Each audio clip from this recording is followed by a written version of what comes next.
Assalamualaikum warahmatullahi wabarakatuh.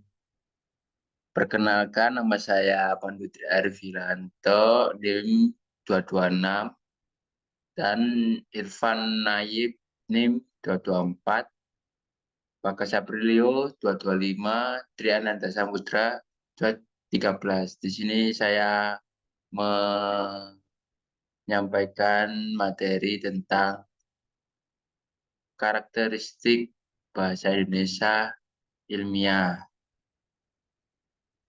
Pencapaian pembelajaran memahami karakter bahasa Indonesia ilmiah menggunakan bahasa Indonesia ilmiah dalam tulisan. Bahasa Indonesia ilmiah salah satu ragam bahasa Indonesia yang digunakan menyampaikan buah pikiran bersifat ilmiah, bersituasi resmi dengan unsur kebahasaan yang bersifat baku. Ragam bahasa yang tidak termasuk ragam dialek dipakai dalam suasana resmi oleh para cendekiawan untuk mengkomunikasi ilmu pengetahuan, baik secara tertulis maupun non-tulis, maupun lisan. Karakteristik bahasa Indonesia ilmiah: satu, lugas dan jelas, objektif, cendekia, ringkas dan padat, konsisten, gagasan sebagai pangkal tolak. Lugas dan jelas. Lugas apa adanya, gagasannya jelas, tidak berbelit-belit, mudah dipahami, tidak diungkap dalam bentuk kiasan, serta tidak berbunga-bunga. Jelas, gamblang, tegas, dan tidak meragukan.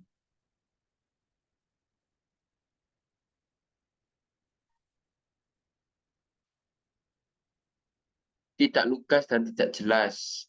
Penanaman moral di sekolah sebenarnya merupakan bagian dari penanaman moral di rumah. Hal tersebut dilaksanakan melalui mata pelajaran pendidikan moral Pancasila yang merupakan mata pelajaran yang paling strategis. Itu disebabkan pelajaran tersebut langsung menyinggung tentang moral Pancasila, juga diintegrasikan ke dalam mata pelajaran agama, ilmu pengetahuan sosial, pendidikan sejarah, perjuangan bangsa, dan kesenian.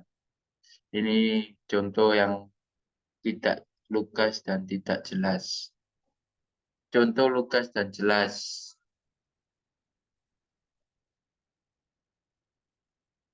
Penanaman moral di sekolah merupakan kelanjutan dari penanaman moral di rumah.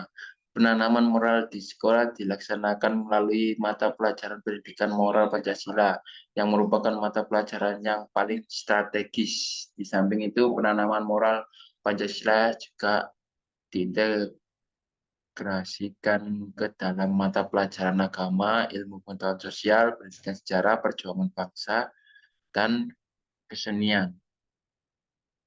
Objektif menyatakan sesuatu dalam keadaan sebenarnya, tidak dipengaruhi oleh emosi pribadi penggunaannya, tidak mengemukakan sesuatu pandangan dari sudut pribadi saja, tanpa memperhatikan sudut pandang orang lain secara umum. Contoh yang tidak objektif, teks besarnya dampak bencana alam terhadap masyarakat di Indonesia. Saya rasa merupakan bukti bahwa pengetahuan masyarakat tentang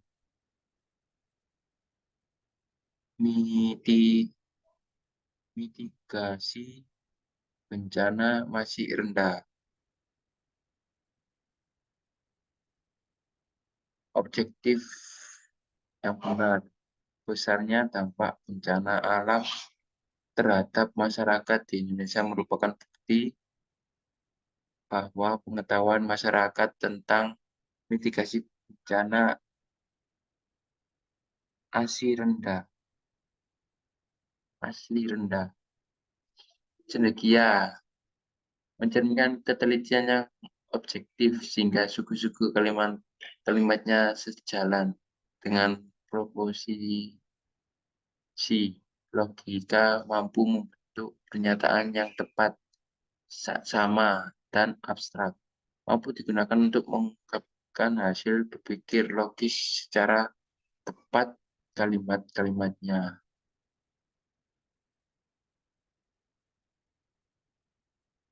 Tidak demikian, jadinya pergantian metode pembelajaran luring menjadi daring karena meningkatnya pasien yang terkena COVID-19. Terjadinya penggantian metode pembelajaran luring menjadi daring karena meningkatnya pasien yang terkena. Ini contoh yang benar dan yang salah.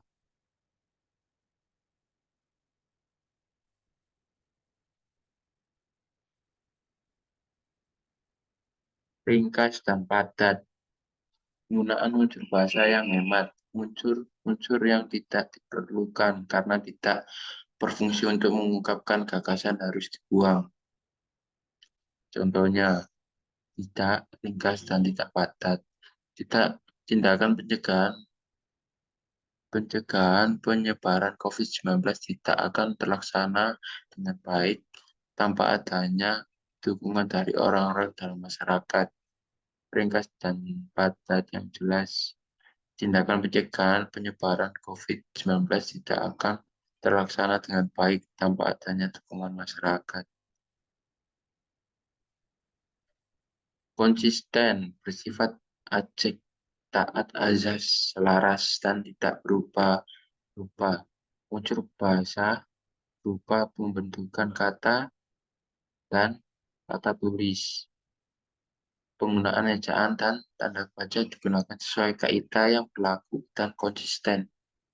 Contohnya yang salah bagi bagi bagi mengantisipasi peningkatan pasien terkena COVID-19 telah dilakukan pembatasan sosial, masyarakat diimbau untuk jaga jarak dan tidak keluar rumah. Yang benar konsisten adalah untuk mengantisipasi penyebaran dan peningkatan pasien terkena COVID-19. Masyarakat diimbau untuk menjaga jarak dan tidak keluar rumah. Gagasan sebagai pangkal tolak. Kalimat-kalimat dalam bahasa Indonesia ilmiah berorientasi pada kalimat pasif, bukan kalimat aktif. Gagasan tidak sebagai pangkal tolak. Kita harus sadar bahwa menggunakan masker, mencuci tangan, dan menjaga jarak merupakan tindakan untuk mencegah penyebaran COVID-19. Gagasan sebagai pangkal tolak harus disadari bahwa menggunakan masker, mencuci tangan, dan menjaga jarak merupakan tindakan untuk mencegah penyebaran COVID-19. Terima kasih, saya dan kelompok saya, kelompok 2 mengucapkan wassalamualaikum warahmatullahi wabarakatuh.